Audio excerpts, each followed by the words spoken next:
تخيل أنك جالس في بيتك تشاهد التلفاز أو تشاهد هذا الفيديو مثلا.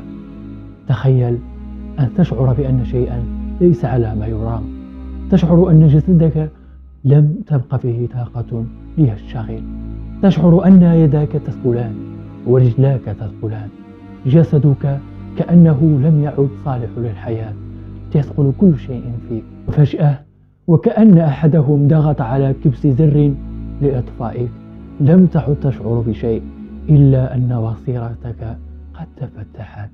يقول الله سبحانه وتعالى: فكشفنا عنك غطاءك فبصرك اليوم حديد.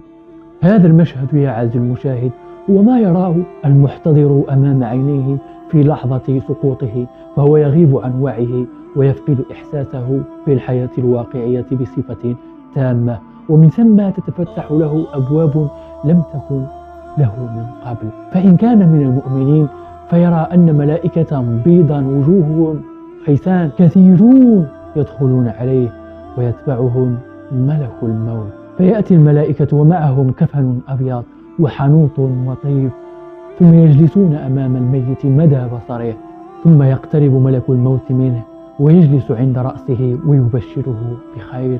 يقول الله سبحانه وتعالى: إن الذين قالوا ربنا الله ثم استقاموا تتنزل عليهم الملائكة ألا تخافوا ولا تحزنوا وأبشروا بالجنة التي كنتم توعدون. ولهذا يا عزيزي المشاهد نرى أن بعض الناس الصلحاء عند احتضارهم يكونون إما يبتسمون أو يضحكون، فنحن لا نعرف السبب ونحن لا نرى ما يراه، ذلك لأنه تفتحت له بصائر وأشياء لم يكن يراها من قبل في الدنيا. فيقول ملك الموت لروح المؤمن الذي أمامه: يا أيتها الروح الطيبة اخرجي إلى نعيم من الله ورضوان. فتخرج روحه وكأنها قطرة من ماء تسيل، يعني تخرج روحه سلسة وسهلة، فيأخذها ملك الموت ولا يدعها بين يديه طرفة عين، بل يضعها في ذلك الكفن الأبيض النظيف، فيخرج منها ريح طيب، ثم يصعدون بها إلى السماء. وكلما مروا على سماء أو مروا على ملأ من الملائكة اشتموا ذلك الرائحة الطيبة، فقالوا: من هذه الروح الطيبة؟ فيقولون: ذلك فلان ابن فلان، يعني بأجمل صفاته التي كان ينادى عليه بها في الدنيا. ثم يصعدون به إلى السماء الأولى فيدقون فيفتح لهم، فيصعد معهم أهل السماء به، وكل سماء يصعد معها أهلها إلى أن يصلوا إلى السماء السابعة. فيقول الله سبحانه وتعالى: اكتبوا كتاب عبدي في عليين، يعني في الملأ الأعلى. ثم تعود روحه إلى الأرض وإلى جسده، ثم يوضع في القبر فيفتح له مدى بصره فيرى مقعده في الجنة.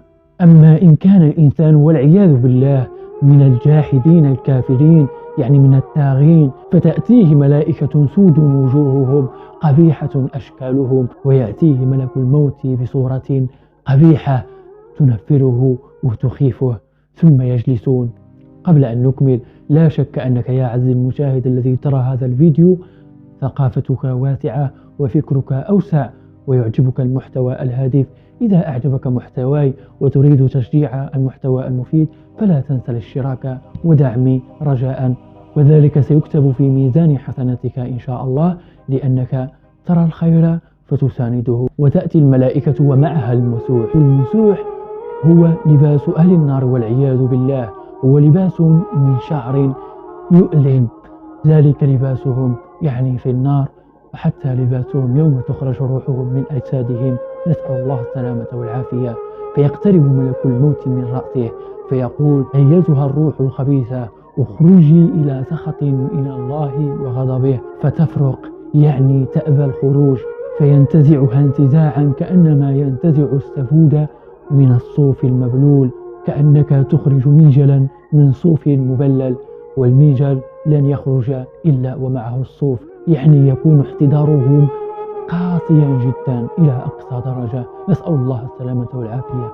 فيأخذها ملك الموت فلا يتركها في يديه طرفة عين، بل يضعها في المسوح، فتخرج منها رائحة كأنتن جيفة وجدت على وجه الأرض، فحينما يكونون يصعدون بها فيشم رائحتها أهل السماء فيقولون ما هذه الرائحة الكريهة، يعني ما هذه الروح الكريه، فيقولون هو فلان ابن فلان، وينعتونه بأبشع صفاته التي يصفونه بها في الدنيا، فيدقون في السماء الأولى، وتلك هي اللحظة الحرجة، نسأل الله السلامة والعافية، فلا يفتح لهم.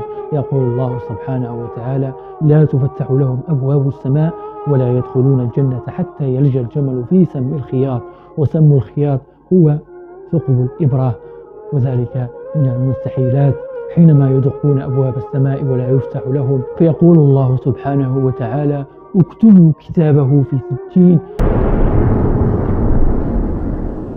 في أعماق الأرض، فتطرح روحه أرضا كخرقة بالية، فتعود روحه إلى جسده فيوضع في قبره، فتفتح له فيرى مقعده في النار ويأتيه لهيبها.